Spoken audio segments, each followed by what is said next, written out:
अस्सलामुअलैकुम। उम्मीद है आप सब लोग अल्लाह के हुक्म से खैरियत से होंगे। आज की वीडियो का जो टॉपिक है वो है रिविजन्स।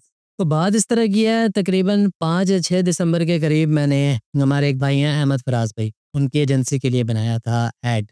टीएनसी ई कॉमर्स के नाम से है उनकी एजेंसी, स्पोक्स पर्सन ऐड था।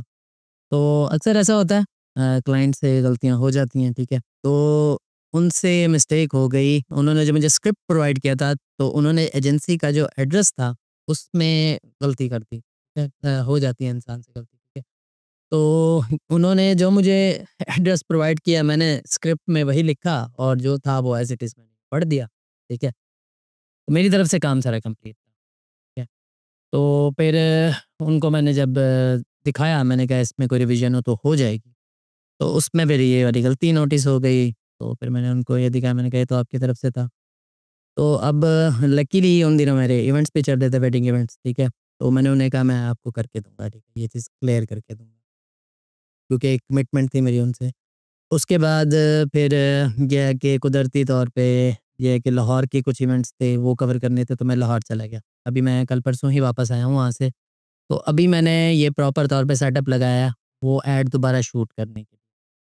तो इसमें मैसेज जो है फ्रीलांसर्स के लिए वो ये है कि मैंने इस चीज़ में नोट किया है, लोग अगर काम कर लें फ्रीलांसर्स, ठीक है, और अगर गलती क्लाइंट की हो तो वो दोबारा से रिवीजन नहीं करते, और या वो कहते हैं जी आप हमें इस पर एक्स्ट्रा पे करें, ठीक है। तो अगर देखा जाए तो फ्रीलांसर से भी गलतियाँ होती रहती हैं, क्लाइंट से भी गलतियाँ होती रहती हैं, ठीक है। अब इसमें जो रिवीजन वगैरह है वो हो ही नहीं सकती। इसका प्रॉपर तरीका यही है कि इस ऐड को दोबारा रीशूट किया जाए, ठीक है। उसमें किसी चीज़ की गुंजाइश है नहीं, क्योंकि मैंने उसको प्रॉपर तौर पे वीडियो के अंदर बोला है, तो मैं उसको वॉइस ओवर से या किसी भी तरह से एडजस्ट करके सेट कर नहीं सकता। अब मेरी तरफ से काम प्रॉपर था, उन्होंने मुझे पे भी किया हुआ है, ठीक है। अब टेक्निकली देखा जाए यहाँ पर अगर मैं दूसरे फ्रीलांसर्स की तरह नखरे दिखाता तो मैं मेरे हिसाब से गलत साबित होता, ठीक है। तो ये फील्ड का हिस्सा है। तो दोनों पर्सन से गलतियाँ हो जाती हैं, ठीक है। अगर आपसे क्लाइंट से गलती हो गई है तो आपको इस चीज़ पर आई थिंक नखरा नहीं दिखाना चाहिए। आपको आई थिंक अगर आप अपने आप को सॉल्यूशन प्रोवाइडर कहते हैं तो आपको उस चीज़ का सॉल्यूशन प्रोवाइड करना चाहिए, फिर चाहे गलती किसी पर्सन की भी क्यों ना हो। और ये चीज़ जो आपकी ब्रांडिंग है, जो आपकी शख्सियत है, जो जो आपका नाम है, उस पर इस चीज़ का बहुत ज़्यादा इफ़ेक्ट जाता है, ठीक है। नाम बनाना बड़ी बात नहीं है, नाम को कायम रखना, मयार को कायम रखना बहुत बड़ी बात है। तो अगर आप अपने आप को सक्सेसफुल बनाना चाहते हैं तो आई थिंक आपको इस एटीट्यूड से निकलना पड़ेगा। ये स्पेशली मैं बिगिनर्स के लिए रिकॉर्ड कर रहा हूँ, क्योंकि हमारे काफ़ी सारे सीनियर्स इस तरह के हैं जिनके ज़हन में ये चीज़ बिठाई जा रही है एक किस्म की, ठीक है, कि आपने अपने आप को मतलब उनके ज़हन में एक किस्म का नखरा आ जाता है, ठीक है, कि हमने एक बार काम कर लिया तो आगे हम क्लाइंट को रिवीजन नहीं देंगे, या मतलब वो इस चीज़ को एक स्टेटस कह लें, इस चीज़ को एक एटीट्यूड बोल लें, ठीक है, वो इस तरह की चीज़ों में आ जाते हैं। तो टेक्निकली देखा जाए तो मेरी तरफ से हर चीज़ कंप्लीट थी, काम भी ठीक था, लेकिन रिवीजन आ गई, अब मैं उसको प्रॉपर शूट करके दे रहा हूँ। क्यों? क्योंकि मैं सॉल्यूशन प्रोवाइडर हूँ, मैंने इस चीज़ की कमिटमेंट किया है कि मैं आपके लिए जो सॉल्यूशन है वो प्रोवाइड करूँगा। तो अब ये फ़ैसला आपने करना है कि आप वाक़ई सॉल्यूशन प्रोवाइडर हैं या नहीं। अगर आप अपने आप को सॉल्यूशन प्रोवाइडर कहते हैं, फिर आपको अगर 3-4 चेंजेस भी करनी पड़े तो आपको करनी पड़ती हैं। मैं खुद 5-5 6-6 चेंजेस कर लेता हूँ, अगर क्लाइंट की तरफ से रिवीजन है। क्लाइंट को जाने नहीं देना, ठीक है? आपके पास क्लाइंट आ गया आपने उसको जाने नहीं देना, ठीक है?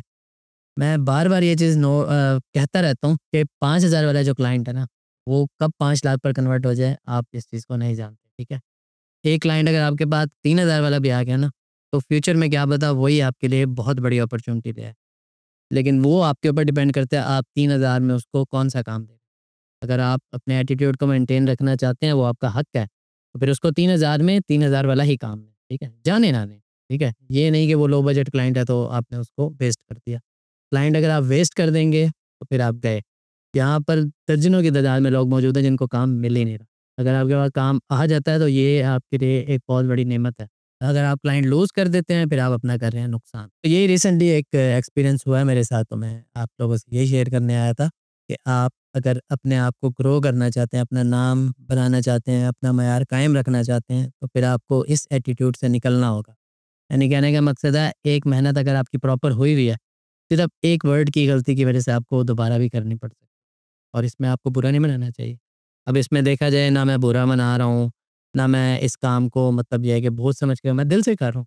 वो अलग बात है, मसरूफियात की वजह से मैं लेट कर रहा हूँ, ठीक है? देर सवेर हो जाती है, ये एक टेक्निकल फॉल्ट है, ठीक है? लेकिन कहने का मकसद है अगर मुझे देर ना आई होती मैंने उन्हीं दिनों में इनको शूट करके दे देना। तो अगर आपने ग्रो करना है, आपने किसी मकाम पर पहुँचना है, फिर आपको इस चीज़ से निकलना पड़ेगा। उम्मीद है आपको मेरे इस छोटे से एक्सपीरियंस से कुछ सीखने को मिला होगा और उम्मीद है आप इस चीज़ से सबक हासिल करके अपनी ज़िंदगी में ग्रो करेंगे। ये मेरा पहली बार ऐसा नहीं हुआ ये मेरे ज़ाती तजुर्बे हैं और कई बार मेरे साथ ऐसा हो चुका है और मैं खुशी-खुशी ये काम करता हूँ और अल्हम्दुलिल्लाह फिर वो क्लाइंटें जो हैं वो रिपीटेड बन जाते हैं। अब ये वाले जो क्लाइंट हैं ये भी एक किस्म के रिपीटेड क्लाइंट बन चुके हैं मेरे। ये सेकंड टाइम मेरे पास हैं। सेकंड नहीं थर्ड टाइम मेरे पास हैं, यानी तीसरा प्रोजेक्ट है। अब अगर मैं फर्स्ट प्रोजेक्ट में अगर इनको नखरा दिखाता तो ये भी लूज़ आ जाते हैं। लेकिन देखें वो रिपीटेड हो गया। अब ये थर्ड टाइम वो मुझसे काम करवा रहे हैं। अल्हम्दुलिल्लाह इसी एटीट्यूड के साथ मैंने अपने 90% क्लाइंट्स को रिपीटेड बनाया। अगर आप चाहते हैं कि आपके क्लाइंट्स रिपीटेड हों तो आपको इस एटीट्यूड से निकलना पड़ेगा और आजिज़ी से काम करना पड़ेगा। तो अल्लाह आप सब लोगों का भला करे, आप लोगों को मज़ीद कामयाब करे। ये एक छोटा-सा एक्सपीरियंस था, उम्मीद है आपको इससे कुछ सीखने को मिलेगा। तो अपनी नेक दुआओं में मुझे याद रखें। मिलते हैं फिर अगले किसी मैसेज में। फ़ी अमानिल्लाह, अल्लाह हाफ़िज़, जज़ाकल्लाह खैर।